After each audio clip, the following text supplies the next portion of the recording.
নমস্কার বন্ধুগণ, আজকে আপনাদেরকে আমি একদম পুরনো দিনের একটা রান্না দেখাবো। আমার ঠাকুমা করতেন এটা। এই যে খুদ নিয়েছি, খুদ ধুয়ে আমি ঝরিয়ে রেখে দিয়েছিলাম। হ্যাঁ, খুদের ভাত করবো না, এটা আমার ঠাকুমা বলতেন বউয়া ভাত। হ্যাঁ, খুদের ঝুরঝুরে বউয়া ভাত। আর এখন আমরা বুঝতে পারি এটা ফ্রাইড রাইসেরই মতন একটা, কিন্তু তখনকার দিনের লোকেরা তার ফ্রাইড রাইস জানতো না আর বানাতো না। তা আমার ঠাকুমা আমাদেরকে সকালবেলা মর্নিংয়ে এরকম খুদের ঝুরঝুরে ঝরিয়ে রেখে তারপরে উনি যেই রেসিপিটা করতেন সেটাই আমি একটু চেষ্টা করবো ওরকম করতে।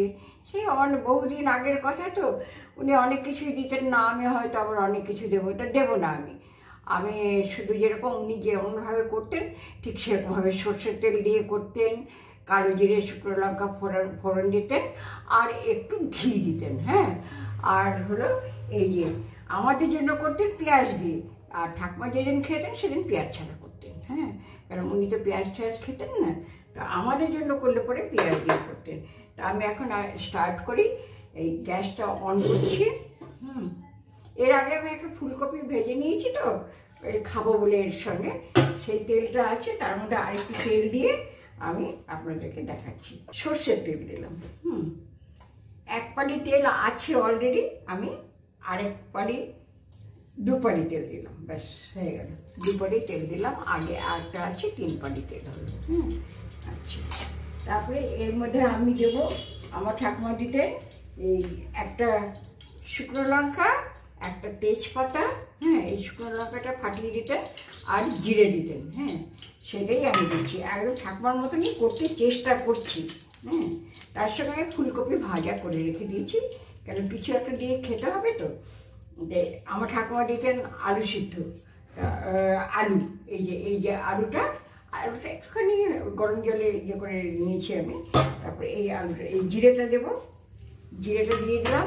জিরেটা দিয়ে এবার আমি এই আলুটা ছেড়ে দেবো। জিরেটা ভাজা হয়ে গেল, এবার আমি এই আলুটা দিলাম।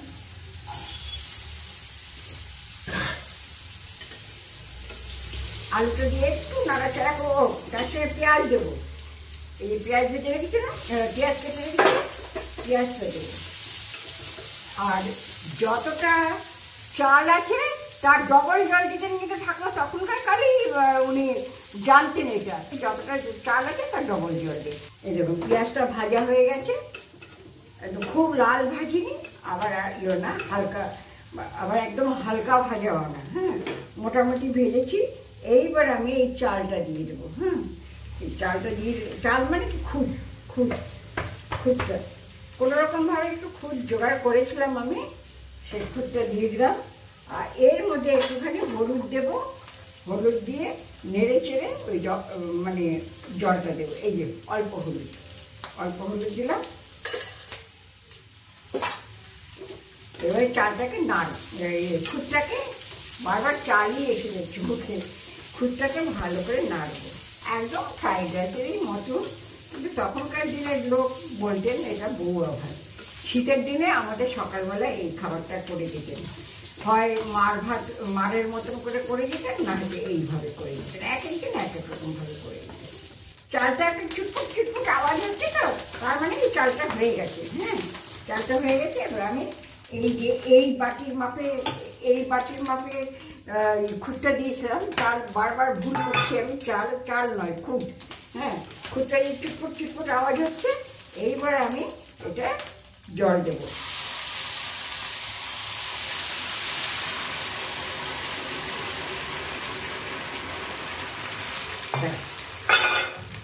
আমার ডবল জল দিলাম। হ্যাঁ, এই যে আমি পরিমাণ মতন একটু নুন দিয়ে দিলাম, দরকার হলে আবার একটু নুন দিয়ে দেবো। সামনে একটুখানি মিষ্টি দিয়ে দিলাম। আর এইবারে ঢাকা দিয়ে দিলাম। টকবক করে যখন একটুখানি ফুটবে তখন আমি সিম করে দেবো, এটা একদম সিম করে দেবো। নামাবার আগে একটুখানি ঘি দিয়ে নেড়ে নামিয়ে রেখে দেবো। টকবক করে ফুটে গেছে, এবার আমি সিম করে দিলাম। ওইদিকে আমি একটুখানি চাটনি করবো। সেটাও দেখিয়ে দিই একসঙ্গে যখন করছি।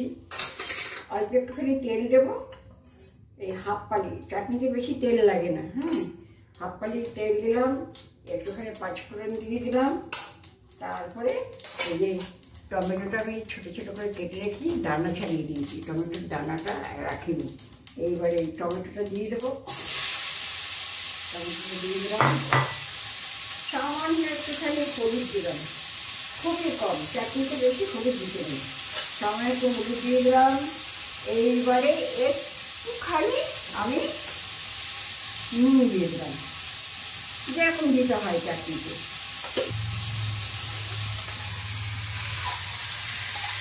একটু নাড়াচাড়া করলাম, নাড়াচাড়া করে সামান্য একটু জল দেবো। এখনকার টমেটো তো অত জল বেরোয় না, সামান্য একটুখানি জল দিলাম।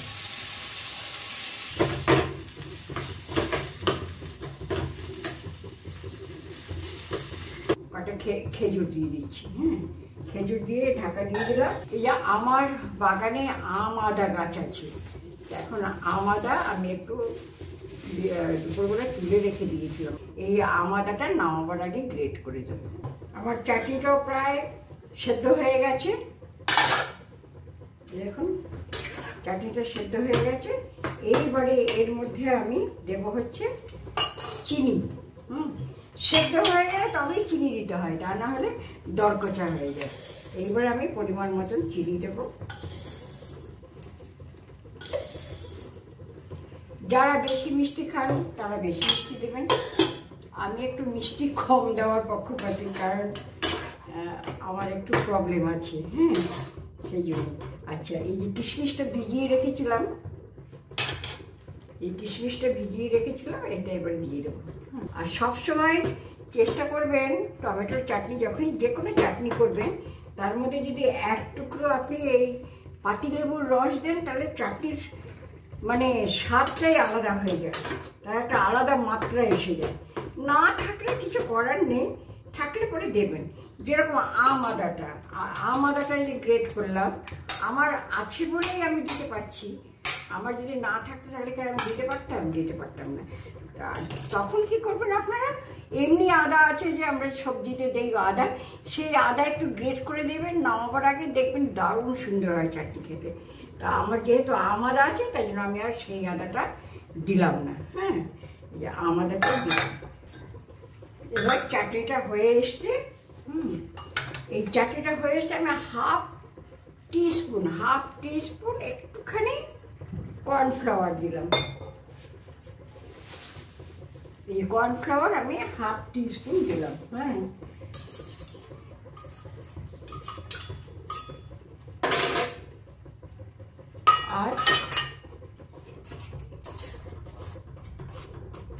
আর এবারে এক টুকরো পাতিলেবু দিয়ে দেবো।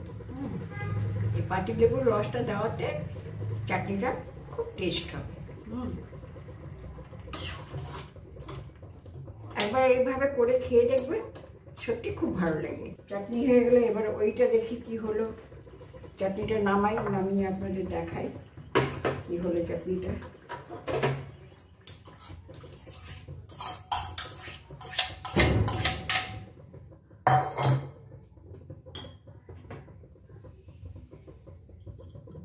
চাটনি, এই খেজুর আছে, কিশমিশ আছে।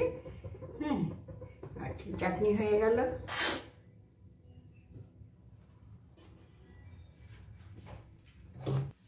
এই দেখুন